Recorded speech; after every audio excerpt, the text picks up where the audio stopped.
এই হোয়াটসঅ্যাপ ভাই ব্রাদার, কী খবর আপনাদের? এই যে বুরহান সাহেব চলে আসছে আপনাদের মধ্যে ওয়াশ পালিশ নিয়ে, যে দেখতেই পাচ্ছেন বুরহান সাহেবের ওয়াশ পালিশ।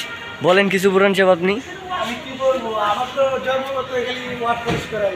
ওয়াশ পালিশ করায়? তাহলে যে আপনি গাড়ি দুধ দিবেন, আমি গাড়ি একদম সুম কন্ডিশন করে ছেড়ে দেব। শোরুম কন্ডিশন করে ছেড়ে দিবেন। একবারে সুম কন্ডিশন করে। আপনার ঠিকানা কোথায়? আপনাকে পাইতে হইলে কিভাবে যোগাযোগ করতে হবে? হ্যাঁ, গাড়ি কোটাতে আসতে হবে, গাড়ি কোটা। ওই গাড়ি কোটা না। আর কোটাতে আসতে হবে। আর কেউটাতে আসতে হবে। আপনাকে কি কোনোভাবে যোগাযোগ করার কোনো ফোন নাম্বার নাই? এই যে নাম্বার দিয়ে দিই, মাস্কে নাম্বার দিয়ে দিই। স্ক্রিনে দেওয়া ফোন নাম্বারে যোগাযোগ করবেন। বাংলাদেশের সেরা পলিশম্যান বুরহান সাহেব। এখন গাড়িরে মাত্র সোনো লাগাইছে, তারপর মেকআপ লাগাইব, তারপর আলতা সোনো, তারপর গায়ে হলুদ হয়ে তারপর বিয়ে হবে নাকি? আর মেজ ভাই কিন্তু উল্টো পাল্টা কথা কইতাছে কমনি। হ্যাঁ,